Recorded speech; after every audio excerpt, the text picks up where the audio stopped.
Hi there and welcome to the latest episode of Pat's Procrastination. It is episode 40, week 7. Welcome in. I hope you are subscribing to the Pat's Propaganda YouTube channel. That is the only place that you will find Pat's Procrastination. So here we are after the Jags lost to the Jags, should I say. And we are your hosts, Chudders and Clazzy Clare. So Chudders, how are things with you? How was Wembley? I'm doing okay, thank you. Wembley was good. I thought it was. I was very buoyant in the lead up to the game. There were loads of Pats fans there, and possibly having watched it back, and even the feeling in the stadium felt it was more supportive of the Jags. But I can assure any viewers, listeners who weren't there was way more. I thought there was way more Pats fans there than you saw Jags fans. But I think a lot of the neutrals, anyone who wasn't a Pats fan, possibly any first timers or such like, seem to all cheer for the home team as much with the Jags. But I thought Pats Nation showed up really well. It felt like it was 5-1 in terms of Pats versus Jags shirts, hats, scarves, everything that I saw. It was very good. Personally, I enjoyed the day. How did you find it, Claire?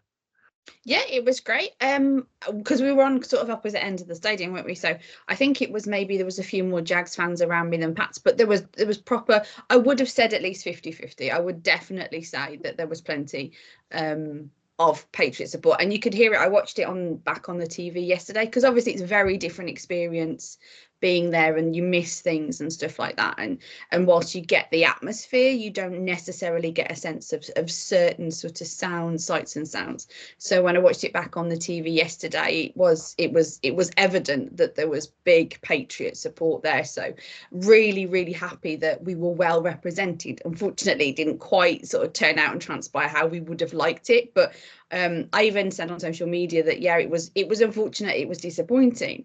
But it's one of those things that you just feel so blessed to have the opportunity to be able to go, to be able to see them, particularly in our home country is a little bit easier for us in that respect. So it was one of those that the loss for me was so frustrating at the time as you were watching it and things like that. But I just sort of came away as a whole of, wow, it was such an epic experience, such an epic thing to be able to see that, particularly obviously because it's over here for us. So it was unfortunate that there was lots of Jags stuff. Obviously the stadium was technically decked out as the Jags home game, so there was way too much teal for my liking. But no, it was, the atmosphere was amazing, and as you said, Patriots fans really turned out and we were well represented. So I think you can at least take that as a Patriots fan. Whilst the team didn't win, you can really take away that fans represent. We are a solid fan base and we represent really, and it was great. It was epic. Just unfortunate that the performance was not great, was not epic. I agree. No, it's good. And there's two fans that I'm going to shout out. One was a 5-year-old girl next to me, my daughter, who was booing the Jacksonville cheerleaders because although she liked the idea of cheerleading and dancing, they were cheering for the wrong team. So they just got boos anytime they went on the field or did any dances at halftime, or any time they got a mention, they just got booed. And the 8-year-old boy, the other side, my son, who may well have been the best Pats fan in the stadium yesterday because he was hollering and cheering on every single snap of the D, much to, I'm not sure if it was annoyance or entertainment of those that were sat around us, but he didn't stop. He knew his assignment as a Pats fan, and damn did he get involved and fulfill it. He was absolutely brilliant. He was buzzing. Obviously, his first his first NFL game, first Pats game. He has been to a bit of American football before, but he absolutely loved it. Obviously, disappointed with the result as well. He wasn't. But it was brilliant from those two, I must say. Cool. Very good. So what did you think of the game then, Claire, itself? If we get past the pomp and circumstance of something in Britain and how great it was to see. In fact, no, before we get to the game, also want to shout out what awesome experience you had on Saturday night at the Pats fan rally. Oh yeah, the Pats party in Greenwood, another very epic night and another big Pats fan turnout, obviously being a Patriots party. So very well represented. We were very lucky to have a quick drop in from Robert Kraft, RKK, and Jonathan Kraft. So that was rather cool. There was ex-player there, Marcus Cannon. That was very cool. Man, he is a huge human being. It's ridiculous. I mean, I know I'm very short anyway, so that's fine. But he is a huge human being. Fred, beloved Fred Kirsch hosting. It was amazing, and there was a massive turnout. It was really, really full. So I don't know if everybody who queued got in. I'm not quite sure. I got there reasonably early to get in, sort of thing. So. But yeah, it was a great night, and it was a great to have something so Patriots orientated, so celebratory, whatever. Yeah, it was really cool. And I met Pat Patriot, and he's huge. He's so tall, it's ridiculous. And Robert Kraft even did a shot, I hear. Say again, sorry. Robert even did a shot. He did, I didn't see that. I didn't see everything that went on downstairs. So I did see some of his speech, but I didn't see all of it. So because it was round. But yeah, I didn't see that. I missed that one. Awesome. It was very cool. So aside from the pomp and circumstance, what did you think of the game itself, Claire? As always, let's try and start offense positive. What was good? The first quarter. Not to just say offense, but the first quarter was really good. They started off really well, and then the end of the fourth quarter was quite good. They got some momentum, but they kind of ran out of time a little bit. It was sort of trying to end on a high a little bit, but it was one of those things. It just felt like they ran out of time. They didn't. It was kind of not so great in between, but there was some flashes that you could enjoy as a fan. So it's one of those, and when you're watching, at least you've got. It wasn't dreadful from start to finish. You had some little sparkles of hope, some little things great to watch, because obviously, Hunter Henry really showed up. I know you probably asked me specifically about tight ends anyway, but he had something like 9 targets for 8 catches and 92 yards. Yeah, I'm checking my notes because my memory is awful. He had the bad offside penalty again, which isn't great, and you don't need that from a veteran. However, I might want to put it down to, but I'm a tight end enthusiast. So I'm going to put it down a little bit down to jet lag and stuff like this. So I will make excuses. And I know not everybody's going to. That's fine. You found your way off. I'm mine. You guys know that I love Hunter Henry, so I'm always going to go to bat for him anyway. So, I think it was the fourth quarter.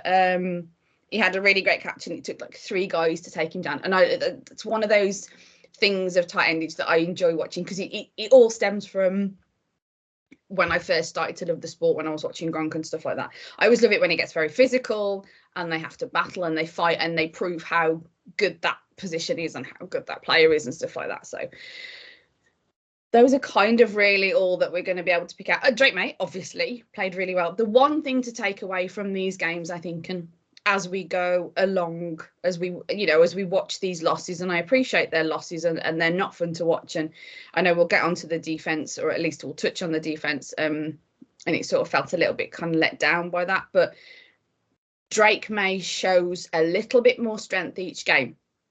He was a little bit more comfortable than he was last game. He was a little bit less rushed. He's still got teething problems. He's still got some of those little accuracy issues and things like that. And he's still got to grow. We haven't got the perfect, product as of yet. But for me, it's not to be sort of apologetic about it, because I know some fans won't agree, but to me, this year isn't about winning. This year is about developing. This year is about rebuilding. And if we are going through each game, and as frustrating as heck as it is when you're watching them lose, especially when they start out quite strong and they're playing a team that's supposed to be not very good and things like that, it is disappointing. But he's growing, and it's one of those things that you can, not to sunshine and rainbows it, but that you can take away from as we go along, as we deal with these losses of fans, as we put up with them. There's still the but you can still go, they lost, but sort of thing. You can still try and pick yourself up. Excuse me. So I'll pick it up there while you have a quick drink. Yeah, you go. No, I agree. I think May had a good game. He's developing. He had some good throws. He did have some misses. He overthrew a few receivers. He was also lucky not to have been picked off a couple of times. That was some drops that, if that was Patriots on defense, I'd be very, very disappointed they didn't pick those ones up. The first 2 drives were very good. Obviously resulted in 10 points. Yeah. The fear I have is that those were the scripted ones. That's what they've been working on all week. and they knew what they're doing, the timing, the sequencing. They were very good. It took a week of practice and they got those right. After that, for the next 3 quarters or 2.5 quarters, it was not good. I didn't think. Yeah. No. Now I'm putting a lot of that on the play caller. In all honesty, I'm personally, I'm not saying fire AVP. I just think they need a new play caller.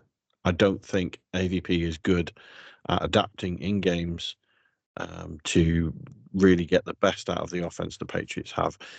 It annoyed the hell out of me again this week, the Patriots running game, not only for its efficiency, but also for its sequencing. It felt like every single first play every single first down was a run play. And to compare that, because I did a bit of stat picking, the Patriots deliberately ran the ball 12 times for 20 yards. 5 of those were tackles for loss. Now you could put that maybe someone on the O-line as well for not doing their job.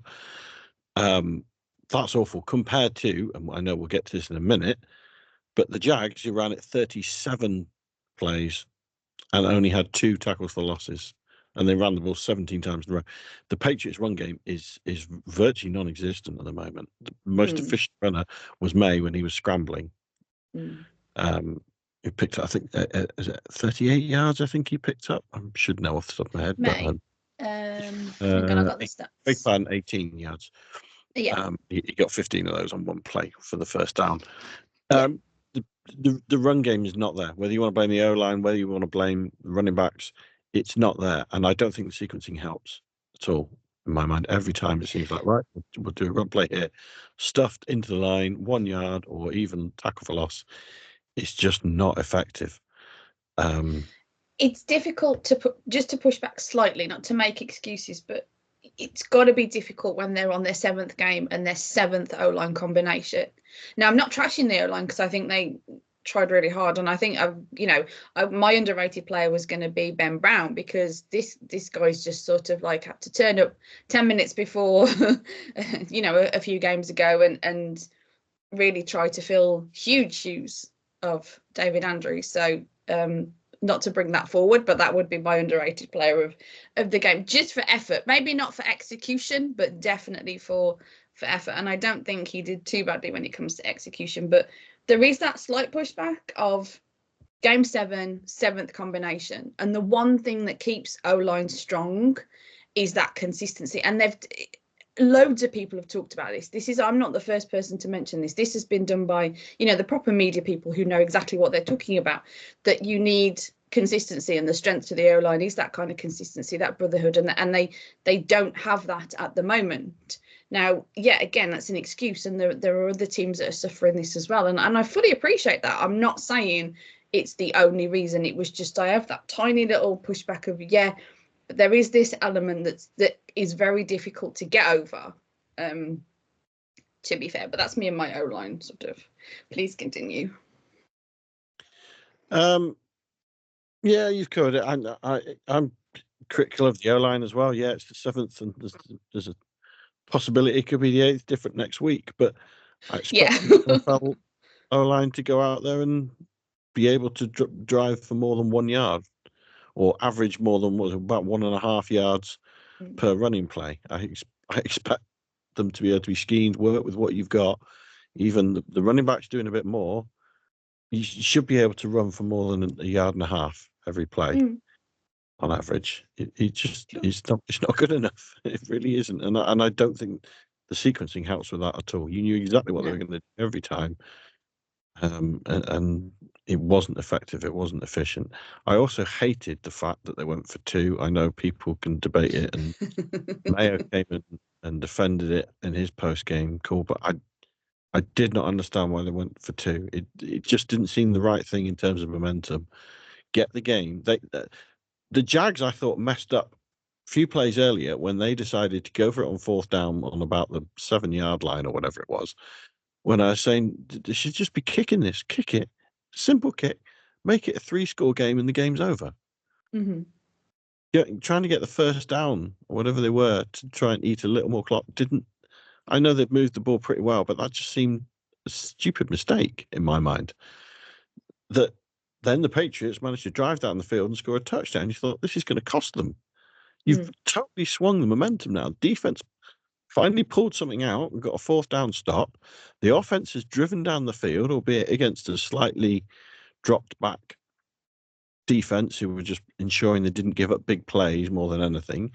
And now kick this ball and you're in a one-score game with 8 minutes left. And they didn't, and they chose to go for two, and they left themselves two scores, and really that was the end of it. It was, again, I don't know, so maybe that was May's decision and criticising him, but I thought that was the wrong decision there. That was the wrong decision. So there was, like you say, some bright sparks on offence. There was a lot of disappointment in Polk. He needs to get benched. He couldn't catch a cold. In a country where we're famed for our cold weather and rain and symptoms. He couldn't catch anything. And then I don't know what's up with his social media and posting his peace out sign. What the meaning behind that is, and he's done a lot of talking about how good a receiver he is. He needs to start showing it. For me, he needs to get benched for a drive or two and start pulling his socks up, should we say, to put it politely. He's very much frustrating me. Yeah, I agree. But I hate that kind of off-field drama, and it feels like maybe not the last couple of years, because things seem to sort of ease the last few years and it seemed to be a little bit looser. But prior to that, a bit more old school Patriots, it was never, you never got this kind of thing. But then again, it might be the season of the times versus the actual sort of coaching. The couple of things that got me, you saying that really frustrated you. The thing that I found annoying is the last few games. I don't think he has thrown a flag in any of the games that he's been head coach as of yet. But Jared Mayo hasn't challenged anything. And there was one play that I obviously, being there, it was more difficult. But when I got home and watched it specifically, and I rewatched it, the Christian Kirk catch I'm gonna find my notes now, in the fourth quarter. Where's my piece of paper? He did not get both feet in. That was not a touchdown, and it was not challenged. Third quarter, about 10 minutes on the clock. That I think it should have been reviewed. All touchdowns should be reviewed automatically. I don't think you need to challenge. The other thing I'd say is that I get what you mean about lacking challenges. The slight caution I'd give with pinning that on Mayo is I would be expecting those up in the booth to be telling him to do that. Now, it might be they are there in his ear saying, you need to throw the flag on this. And he's saying, no, I'm not going to. But for me, they're the ones who've got all the replays. They've got by far the better view of what's going on, or should do anyway. I appreciate at ground level, you may see something from your particular angle if a particular catch is caught, if it's right in front of you. But in terms of, touching the sidelines or whatever, the guys up in the booth are going to have 100 times better view than that. They should be the ones saying. So it could be his eyes in the sky are not doing their job well enough. Okay. Sorry, let me just finish my thought then. Okay, yes, you're quite right. Touchdowns are reviewed. So I actually had two separate niggles that I've mushed together on one piece of paper. The fact that Mayo isn't calling sort of anything, no laundry whatsoever, it feels like he hasn't got the confidence. Now, like you said, that may be those up in the booth, so that's fine. The touchdown, yes, you're quite right. Sorry, my morning brain, because we have to record this way too early for my liking. Touchdowns are reviewed, but it still wasn't a catch. And when I watched it, and like I said, I watched it several times, and then by the time it had finished, one of the English commentators, Jason Bell, who was the ex-player over here, he said it wasn't a catch. By the time that Kirk had got the ball, he was in the air and he only got 1 foot down. And that frustrated the pair of me, because it's like it feels like these things are just being given away. And I think that's why I lumped it in with my frustration over Mayo not calling plays, because there's been other games where he hasn't sort of challenged anything and there's things like that. And other teams have got away with it. Now, if you took that touchdown off them, yeah, the Patriots would still lose. I'm not sort of challenging that. And when I've, been annoyed at the officials, I'm not saying that that's why the Patriots have lost, but it just feels frustrating that these things are being done and we're not sort of doing anything about it, if that makes sense. I'm not articulating myself very well because I'm still absolutely knackered from the weekend and it's really early and I haven't finished my coffee, so I apologize, folks. But yeah, that's just sort of where I was at with that. Those my curmudgeon-y grumps for this morning was on that, because I was okay with the loss mostly, but it was starting to get frustrated with those sorts of things now.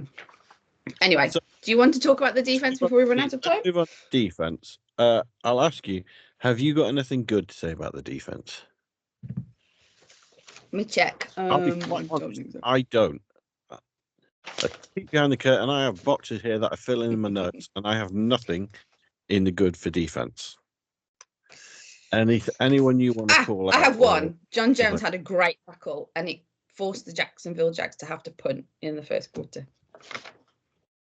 There we go. But he's a vet, and we like him. So yeah, I don't know what's going on with the defense. It's slightly concerning now. You could say the fourth down stop as well. That goes in their good box. But other than that, I don't think they had a great day at all. I think the Jags pretty much did anything they wanted to do. They made bombs down the field. They made pretty, quick slants, a lot of passes over the middle. They basically didn't stop them running plays. Like I said, they did 17 in a row to march down the field. Yeah. 18 consecutive times. The Jags ran 18 consecutive times, but the Patriots had pretty much zero run game and no real run defense. But apparently the Patriots run D, according to Mike Reese this morning, the run defense ranked 17th in the NFL. I'm quite shocked. It's worrying because the Pats are so bad, the fact that they're ranked 17th in something is something positive that we look at. That shows how depth sorrows this year. I didn't think Gonzo had a great game, I'm afraid. He obviously gave up the bomb. This wasn't one of his better games. A lot of people like to come out with the stats.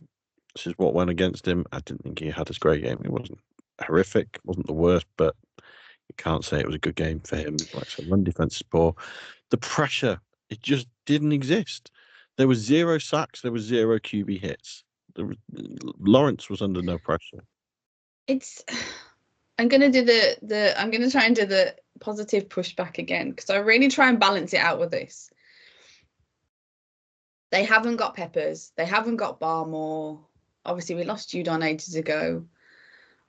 They are lacking in some key elements of the defense. Now, by now, they should be pulling it together, in all fairness.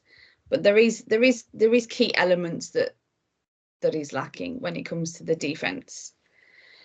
But I feel like that this is an excuse that I'm sort of giving each game, because I said it last week, and there's only so many weeks that it can be. I don't know. Maybe the Patriots defense wanted Peterson to keep his job or something at the Jags, because I think if they'd have lost, he'd have maybe been, his butt may have been quite hot if they'd have lost that game. So, but yeah, mild pushback. But I'm running out of steam for the weeks now. Excuse me. I think I lost my voice the weekend. So yeah, sorry, too much shouting the weekend. Yeah, it's unfortunate. But I don't know. Are we wrapping up now? Because nobody wants to hear us complain anymore. Because it was. Notes. Any other defensive notes? No, I had one, and it was that John Jones stopping them. So special teams. It doesn't get much brighter, does it? We get the special teams, and they give up the longest punt return in the last. I'd nearly forgotten about that. That was terrible to watch live. Barringer obviously outkicked his coverage. It was a massive kick, but that was evidence number one of why having a massive kick isn't always a good thing, because you can outkick your coverage. It gave the returner so much time and space. He was able to pick his holes, and he just bombed it down the field and fell backwards into the end zone. Yeah. I hate to pile on because I love Barringer properly, but he did miss the returner as well. he did get some fingers on the returner, and he didn't stop him. So that's unfortunate. I don't expect that. No, I don't really, but I did notice it, and it's like it's nice to make a tackle, but that's 1 out of every 10 times, I think, in that scenario when he had that much time and space. Ideally, you would have wanted Sly back there at that point, because proper little linebacker looking guy, he may have been able to take him down. But Well, yeah, maybe it was I'm trying to kind of like lift this up and end on a high, because we're like running out of time. And you're underrated. Let's lift the whole show. Well, okay, lift the whole show. Underrated player of the day. So you went for Ben Brown? I did, just to give him some kudos. Why don't you go Jamal Hasty as a pass catch back, 5 for 5, 49 yards and a touchdown. Who had that on their bingo card? I thought he did. He had a good game, to be fair. So I was going to get. It wasn't as great running the ball. I think 2 attempts and finished on -2 yards. But again, that goes down to the poor run offense that existed. But so he was my underrated player of the day. Now, I had one other question for you, kind of on the whole game and the aftermath thereof. Clazzy Clare Cooper, are the Patriots soft? Are they so? Oh, this thing with Mayo. No.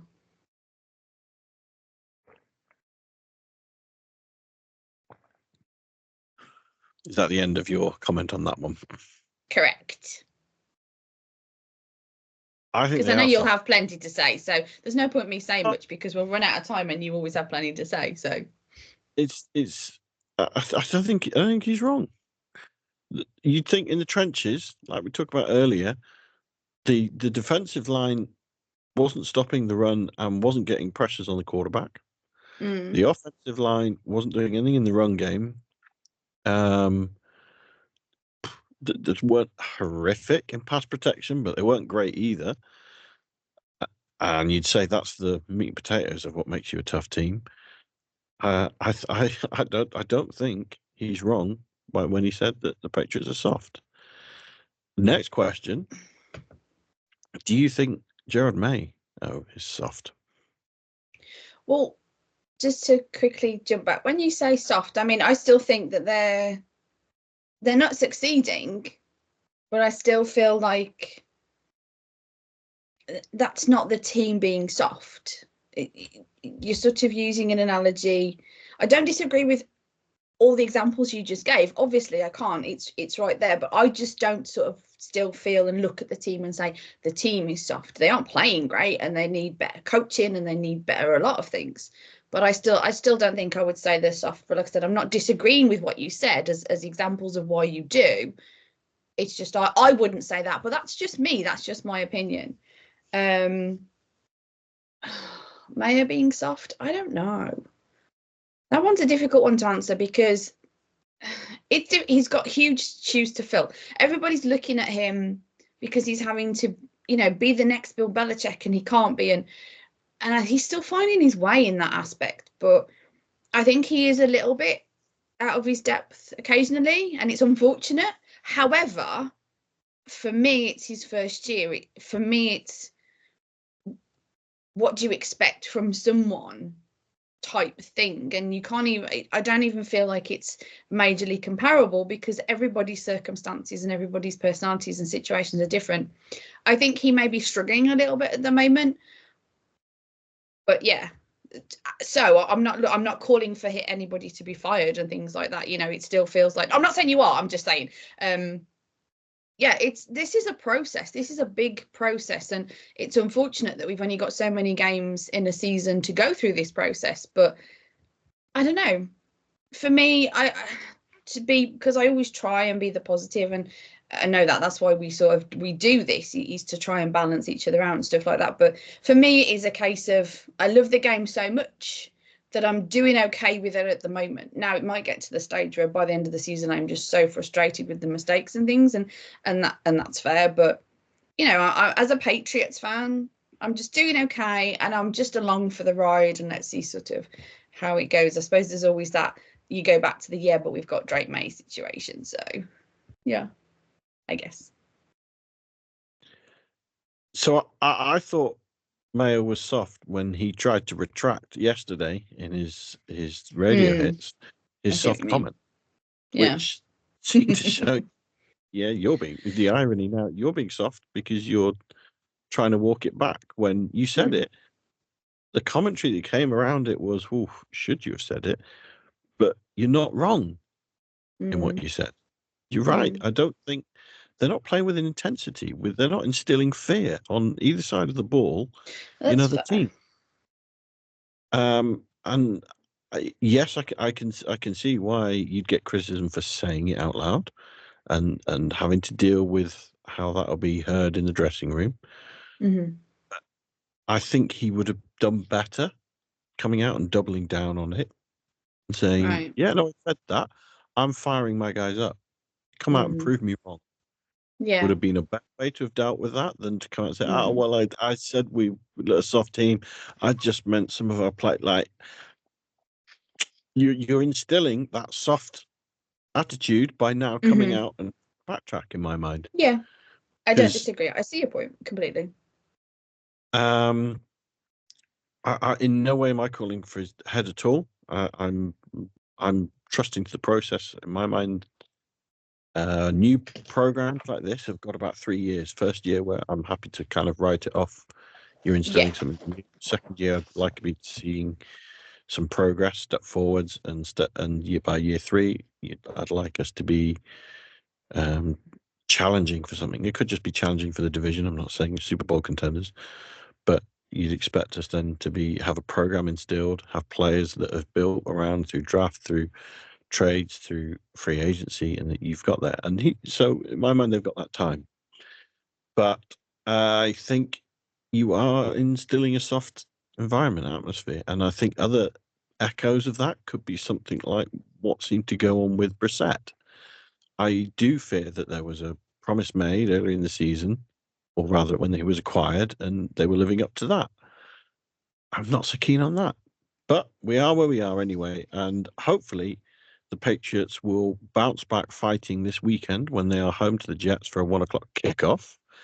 Jets are just coming off a rather embarrassing loss to the Steelers, when the Jets are jetsing at the moment with loss after loss after loss for them, despite firing their their head coach, changing their offensive play caller, and now signing a new star wide receiver, and they've still lost 4 on the bounce. I think it is something like that. But they're coming into Gillette on Sunday. Claire, what do you think is going to happen there? 27-17 win by the Patriots. 27-17 win to the Patriots. Claire continues to drink from the elixir of positivity there, I think. One that you think we're going to get 27 points against a good Jets defense, which is probably more likely than keeping them to maybe never 7. mind dragging out against mine. Give yours. Sadly, I'm predicting a loss. I think it's going to be something like 30-17. I'm expecting Rodgers and Devontae Adams and Packers East to start to rekindle what they had previously. They were going to be fired up. They're almost in save their season kind of territory at the moment. I'm expecting them to come back a lot stronger than they have been. Fancy that this is a game where they can prove themselves, and we are, if not the worst, we are among the worst teams in the league. You have to say it. Sadly, Panthers are pretty bad. Giants aren't that great either, but they'll be seeing this as a bounce back game for them. And I'm going to be honest, I think that's what every team is going to think this season. If they've been having a good run of games, that's almost more likely to help the Patriots in some ways, that they'll overlook us if you're playing the Patriots. Otherwise, we could be a bounce back game for teams at the moment. And I think that's sadly what's going to happen this weekend with the Jets. I hope not. I hope we find something. I hope we show a tougher defense. We're harder on defense. I hope the offense clicks and it comes good. I hope I'm eating my words next week, but sadly, expectations are I think we might lose this one. Well, we shall see. We shall see. So that is it for week 7. Patriots versus Jags at Wembley Stadium. Bringing you week 8 next week. So we will back next week, folks, to procrastinate, discuss, chew over whatever happened at Gillette versus the Jets. So thanks for listening, folks. Thanks for watching. Tune in next time. And as always, go Pats. LFG.